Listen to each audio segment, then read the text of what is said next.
Welcome. If you've been getting constant vibrations every time someone calls you on Instagram direct video and want to turn that off, you're in the right place.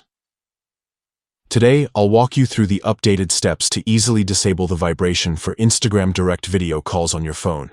First, start by opening your phone's Settings app. This is where you control all the important features and notifications for your apps. Next, scroll down and tap on Apps. This section lists all the applications installed on your device.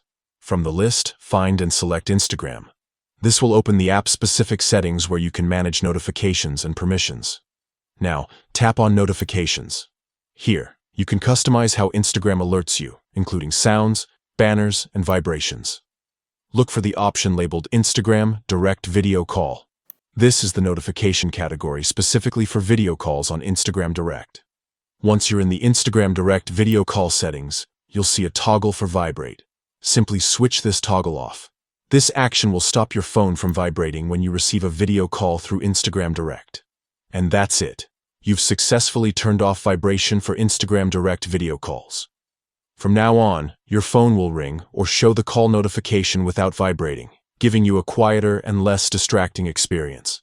This quick adjustment can make a big difference, especially if you're in meetings, classes, or any quiet environment where vibrations can be disruptive. Remember, if you ever want to turn the vibration back on, just follow these same steps and toggle Vibrate back on. Thanks for watching. If you found this guide helpful, don't forget to like and subscribe for more easy tech tips. See you next time.